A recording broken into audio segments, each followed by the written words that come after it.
presumably somebody will win this election.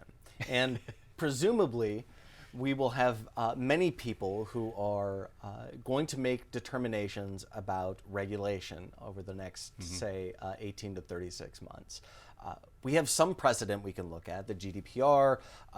California has their own privacy regulations that are emerging.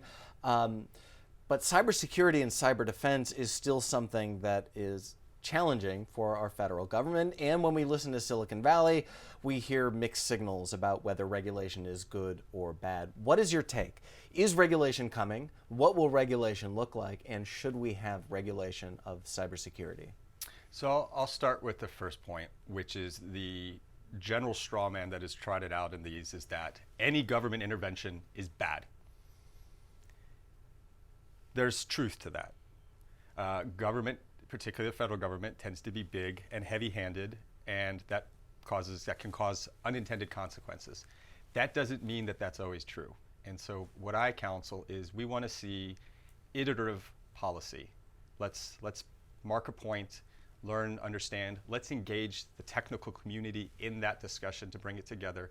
And when I talk about the technical community, I'm not talking about the traditional Silicon Valley FANG group that has millions of dollars of lobbyists pushing for specific economic benefits, but the independent security researcher community where those folks are really altruistically looking at what are the best ways to solve these problems.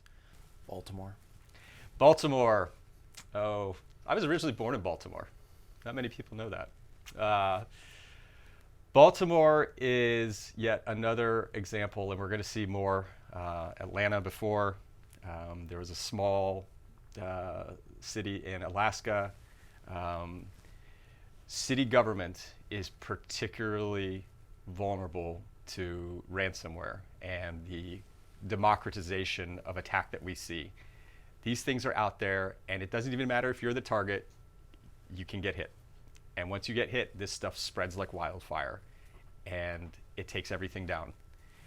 And most city governments don't have the resources to effectively respond. Again, it goes back to how much money. They're already looking at budget priorities and going, well, I need to worry about taking care of revitalizing this part of the downtown, and I need to be taking care of the metro, and I'm doing this, and where does computer security fit in that budget? It's for everybody, very small. Except for nowadays, it affects all of those things. And in a split second, you're going to go back to the Stone Age, writing on paper for everything. We're going to see more. What keeps you up at night? What scares you? What scares me? I'm afraid of the death by 1,000 paper cuts.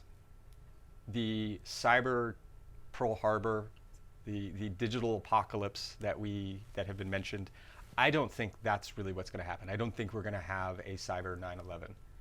I think we're going to be slowly sliced from thousands of directions, and it's one of those things where you're the frog in the boiling water, and the temperature just slowly rises until it's too late and we're boiled. And we're an awesome target for that because of our center stage as the driver of democracy in this world, and as the standard bearer for democracy in this world, as well as the #1 economy, as well as that our military is there to provide stability for commerce throughout the world.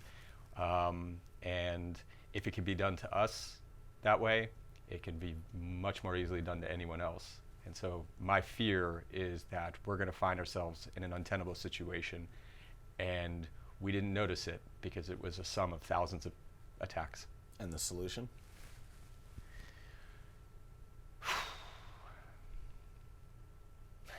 I don't know what the complete solution is. The best that I can offer is we really need to take this seriously as private citizens, as private industry, and as government working together.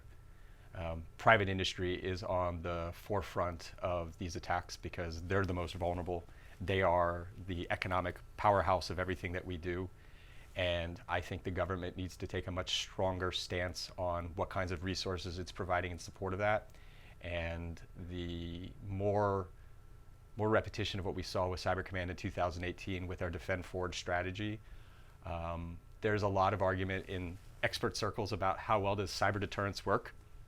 And personally, I don't think we've yet found the right combination where I've been able to deter you as an aggressive adversary to stop doing what you're doing. We need to find a way to impose enough cost on you, the decision maker in that authoritarian regime, that it's no longer worth it for you to direct your minions to do what they're doing.